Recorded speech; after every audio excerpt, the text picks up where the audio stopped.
BJP ವಿಶ್ಲೇಷಣೆ. ಅಲ್ಲ BJP ಸಂದರ್ಭದಲ್ಲಿ ಕೇಸರಿ ಶಾಲೆಗೆ ಅವಕಾಶ ಮಾಡಿಕೊಡ್ತಾ ಇಲ್ಲ. ಅಲ್ಲ ಬಿಜೆಪಿಯವರ ವಿಶೇಷಣೆ ಭಾಳ ಚೆನ್ನಾಗಿದೆ. ಅವರು ದಾವಣಗೆರೆ ಎಲೆಕ್ಷನ್ನಲ್ಲಿ ಮುಸ್ಲಿಂ ಪರ ಮಾತಾಡಿದ್ರು. ಈಗ RSS ಶಾಖೆ ಪಾಕಿಸ್ತಾನ ಪರ ಮಾತಾಡ್ತಾ ಇದೆ. ಇವತ್ತು ರಾಜನಾಥ್ ಸಿಂಗ್ ಅವರು ಪಾಕಿಸ್ತಾನ ಟೆರರಿಸ್ಟ್ ಕಂಟ್ರಿ ಅಂತ ಹೇಳ್ತಿಲ್ಲ. ಇದ್ರ ಬಗ್ಗೆ ಯಾಕೆ ಅವ್ರು ಮಾತಾಡಂಗಿಲ್ಲಂತೆ?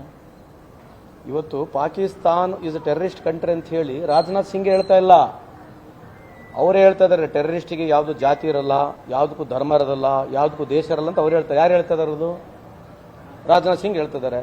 RSS ಶಾಖೆಯಲ್ಲಿಂದ RSS ಜನ ಏನು ಹೇಳ್ತಿದ್ದಾರೆ?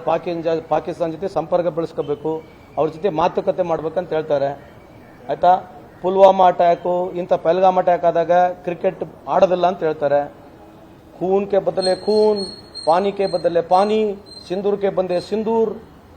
ಮತ್ತೆ ಕ್ರಿಕೆಟ್ ಮ್ಯಾಚ್ ನಡೀತದೆ, ಯಾಕಂದ್ರೆ ವ್ಯವಹಾರ ನಡಿಬೇಕು, ಅವರಿಗೆ ವ್ಯವಹಾರ ನಡೆದ್ಬಿಟ್ರೆ ಸಾಕು. ಸೊ ಇವೆಲ್ಲ ಬಿಜೆಪಿಯವರಿಗೆ ಎಲ್ಲೋ ಒಂದು ಜಾಗದಲ್ಲಿ ಅವರಿಗೆ ದೇಶಕ್ಕಿಂತ ಜಾಸ್ತಿ ಇರತಕ್ಕಂಥ ಒಂದು ಅಧಿಕಾರ ಅವರಿಗೆ ಹುಚ್ಚಿಡಿದ್ಬಿಟ್ಟಿದೆ. ಅವ್ರು ಏನು ಬೇಕಿದ್ದು ಹೇಳಿ ನಡ್ಕೊಂಡು ಹೋಗ್ಬಿಡ್ಬೋದು. ಮುಸ್ಲಿಂ ಅಂತಕ್ಕಂಥ ವಿಚಾರದಲ್ಲಿ ಅವ್ರು ಓಟ್ ಬರ್ತದೆ. ನಾಳೆ ಈ ದೇಶದಲ್ಲಿ ಮುಸ್ಲಿಂ ಅನ್ನೋ ಪದಕ್ಕೆ ಓಟ್ ಸಿಗಲ್ಲ ಅಂತಂದ್ರೆ ನೀವೇ ಅವ್ರು ಮುಸ್ಲಿಂ ಪರ ವಕಾಲತ್ ಹಾಕೋದು ನೋಡ್ತೀರಿ. ಭಾಳ ದಿವಸ ಏನು ದೂರ ಇಲ್ಲದನ್ನ ನೋಡ್ತೀರಿ ಬೇಕಿದ್ರೆ ನೀವು. ಯಾಕಂದ್ರೆ ವೈಚಾರಿಕವಾಗಿ ಮಾತಾಡಬೇಕು, ವಿಚಾರ ದೃಷ್ಟಿಯಿಂದ ಮಾತಾಡಬೇಕು. ಎಲ್ಲ ಪೊಲಿಟಿಸೈಸ್ ಮಾಡೋದು ಬಿಟ್ರೆ ಅವ್ರಿಗೇನು ಮಾನದಂಡನೇ ಇಲ್ಲ. 20 ರಾಜ್ಯಗಳಲ್ಲಿದ್ದಾರೆ, 15 ವರ್ಷ ಈಗ ಆಡಳಿತದಲ್ಲಿದ್ದಾರೆ. ಸಾಧನೆ ಬಗ್ಗೆ ಮಾತಾಡಲ್ಲ, ಬರೀ ಇಂಥ ಕಾಂಟ್ರವರ್ಸಿನ ಬಗ್ಗೆ ಮಾತನಾಡೋದು. ಅದಕ್ಕೆ ಹೇಳ್ತಿದ್ದು ರಾಜನಾಥ್ ಸಿಂಗ್ ರವರೇ Pakistan is a terrorist country ಅಂತ ಹೇಳಕ್ ಆಗ್ತಾ ಇಲ್ಲ ಅಂದಮೇಲೆ ಇವ್ರು ಏನು ಮಾತಾಡ್ತಾರೆ? ಇದ್ರ ಬಗ್ಗೆ ಮಾತಾಡ್ತಾರೆ ಇವರು. ಶಾಲಾ ಕಾಲೇಜ್ ಆರಂಭ ಆಗುತ್ತೆ ಒಂದು ವಾರಕ್ಕೆ, ಕೇಸರಿ ಶಾಲೆ ಪರ ಜನಾಂದೋಲನ ಮಾಡ್ತಾರಂತೆ. ಅವ್ರು ಮಾಡ್ಲಿಲ್ಲ. ಈಗ ಪಾಕಿಸ್ತಾನ ಪರ ಮಾತಾಡೋರು ಮತ್ತೆ ಜನಾಂದೋಲನ ಹಿಂಗೆಲ್ಲ ಮಾಡೋದು. ಪಾಕಿಸ್ತಾನ ಪರ ಮಾತಾಡೋರು ಕೇಸರಿ ಶಾಲೆ ಬಗ್ಗೆ ಮಾತಾಡೋಕೆ ಇವ್ರಿಗೆ ಏನು ಅಧಿಕಾರ ಇದೆ? ಯಾರ ವಿರುದ್ಧ ಇದ್ದೀರಿ ನೀವು? ದಿನ ಬೆಳಿಗ್ಗೆ ಇದ್ರೆ ಪಾಕಿಸ್ತಾನ ವಿರುದ್ಧ ಮಾತನಾಡ್ತೀರಿ, ಬಾಂಗ್ಲಾದೇಶ ವಿರುದ್ಧ ಮಾತನಾಡ್ತೀರಿ. ಕೇಂದ್ರದಲ್ಲಿ ನೀವಿದ್ದೀರಿ, ಸರ್ಕಾರದಲ್ಲಿದ್ದು ನಿಮ್ಮ ಸಚಿವರು ರಾಜನಾಥ್ ಸಿಂಗ್ ಸಚಿವರು ಇರತಕ್ಕಂಥ ಸಚಿವರೇ ಇವತ್ತು Pakistan is a terrorist country ಅಂತ ಹೇಳಕ್ ಆಗೋದಿಲ್ಲ. ಮತ್ತೆ ಇನ್ನೇನು ಬಂತದ್ರಾಗ?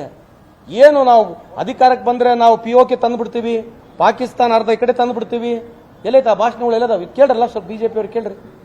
ಇದೇ ಶಾಲಕ್ಕೆ ನಾವು ಮೆರವಣಿಗೆ ಮಾಡಿಬಿಡ್ತೀವಿ, ಶಾಲೆ ಬಗ್ಗೆ ಒತ್ತಡ ಮಾಡ್ತೀವಿ. ಇದು ವೈಚಾರಿಕವಾಗಿ ವಿಚಾರವಾದ ದೃಷ್ಟಿ ಇರತಕ್ಕಂಥ ಬಿಜೆಪಿಯ ವಿಚಾರಗಳನ್ನ ನೀವು ಮಾತಾಡ್ರಲ್ಲ, ಗೊತ್ತಾಗುತ್ತೆ. ಯು ವಿಲ್ ಎಕ್ಸ್ಪೋಸ್ ದಮ್. ರಷ್ಯಾದಿಂದ ತೈಲ ಖರೀದಿನ ಮುಂದುವರಿಸಲು ಅಮೆರಿಕ ಅನುಮತಿ ಕೋರಿದ್ದಾರೆ. ನಾವು ಇನ್ನು ಮುಂದಗಡೆ ಏನು ಊಟ ಮಾಡಬೇಕು ಏನಿಲ್ಲ ಅಮೆರಿಕದವ್ರು ಹೇಳೋದು ನಮಗೆ. ಯಾರಿಂದ ನಾವು ಮೈದಾ ಹಿಟ್ಟು ತರಬೇಕು, ಯಾರಿಂದ ಗೋಧಿ ಹಿಟ್ಟು ತರಬೇಕು, ಇನ್ನು ಮೇಲೆ ಅಮೆರಿಕ ಹೇಳಿದ್ದೆ ನಾವು ಕೇಳಬೇಕು. ಯಾಕಂತಂದ್ರೆ ಇದು ಹೇಳಿದ್ರೆ ನಾವು ಸುಮ್ಮನೆ ತಮಾಷೆಗೆ ಹೇಳ್ತಿಲ್ಲ. ಇಷ್ಟು ವರ್ಷದಲ್ಲಿ ಇಂಥ ವೀಕೆಸ್ಟ್ ಪ್ರಧಾನಮಂತ್ರಿ ಒಂದು ಹೆಜ್ಜೆ ಮುಂದೆ ಹೋಗಿ ಹೇಳೋದು ಕೂಡ ಹೇಳ್ಬೋದು, ತಪ್ಪಾಗ್ಲಿಕ್ಕಿಲ್ಲ. ಡರ್ಪುಕ್ ಪ್ರಧಾನಮಂತ್ರಿ ಎಲ್ಲಿ ಸಿಕ್ಕಿಲ್ಲ ನಮಗೆ. ಅಮೆರಿಕ ಏನ್ ಹೇಳ್ತದೆ ಅದನ್ನ ಕೇಳಿ ನಾವು ಮಾಡ್ತಕ್ಕಂಥ ವ್ಯವಸ್ಥೆ ನಾವಿದೀವಿ. ಬಿಜೆಪಿ ಅವ್ರು ಒಪ್ಪಿಕೊಳ್ಳಿಕ್ಕಿಲ್ಲ, ಬಟ್ ಆಂತರಿಕವಾಗಿ ಅವ್ರಿಗೆ ಗುರ್ತಿದೆ, ಇರತಕ್ಕಂಥ ಸ್ಥಿತಿ ಗುರ್ತಿದೆ. ಅವ್ರು ಹೇಳಕ್ ಆಗೋದಿಲ್ಲ. ಭಾರಿ ದೊಡ್ಡ ದೇಶ ಪ್ರೇಮಿಗಳು, ದೇಶದ ಬಗ್ಗೆ ಮಾತಾಡೋರು ಇವತ್ತು ದೇಶನ 8ನೇ ಸ್ಥಾನದಲ್ಲಿ ಇಟ್ಕೊಂಡು ಪ್ರಧಾನಮಂತ್ರಿ ಅವ್ರು ಮಾಡಿರ್ತಕ್ಕಂಥ ಎಲ್ಲದಕ್ಕೆ ಸುಮ್ಮನೆ ಟಿಂಗ್ಲಿ ತಲೆ ಆಡ್ಸೋದ್ ಬಿಟ್ರೆ ಬೇರೆ ಏನಿಲ್ಲ ಅವ್ರ ಹತ್ರ. ಅವ್ರು ಏನ್ ಹೇಳ್ತಾರೆ ಅದಕ್ಕೆ ಟಿಂಗ್ ಬೆಲ್ ಹೊಡ್ಕೊಂಡು ಕುಂದಿರ್ಬೇಕಷ್ಟೇ. ನೀವು ಬೇಕಿದ್ರೆ ಒಳಗಡೆ ವಿಚಾರವಾಗಿ ನೀವು ಯೋಚನೆ ಮಾಡಿ ನೋಡಿದ್ರೆ ವೈ ಈಸ್ ಈ preferring America over everything we don't know. ಆಮೇಲೆ ಇದು ಯಾರು ಬಟ್ ಮಾತಾಡಂಗಿಲ್ಲ ಅವರು. ಈಗ ಬಿಜೆಪಿ ಅವ್ರಿಗೆ ಕೇಳ್ರಿ, ಅಲ್ಲ ಸರ್ ನೀವು ರಷ್ಯಾದಿಂದ ಅವ್ರು ಕೊಡ್ತಾರೆ ನಿಮಗೆ ಗ್ಯಾಸ್ನ ಆಯಿಲ್ನ, ನೀವು ಯಾಕೆ ತಳ್ತಲ್ಲ? ಹಸಿರು ಇದು ಏನು ಕೇಸರಿ ಶಾಲ್ ಬಗ್ಗೆ ಆಮೇಲೆ ಮಾಡಿ, ಇದ್ರ ಬಗ್ಗೆ ಯಾಕೆ ನೀವು ಹೋರಾಟ ಮಾಡಲ್ಲ ಅಂತ ಕೇಳಿ ನೋಡೋಣ. ಪ್ರಧಾನಮಂತ್ರಿ ಒಂದು ಲೆಟರ್ನ ಬರೀರಿ. ಈ ಬರೆಯೋದಿಲ್ಲ, ಯಾಕಂದ್ರೆ ಇದ್ರಲ್ಲಿ ಓಟ್ ಇದೆ. ಅದರ ಏನು ಬದನೇಕ ಓಟ್ ಇದೆ ಅದ್ರ ಬಗ್ಗೆ ಮಾತಾಡಿದ್ರೆ?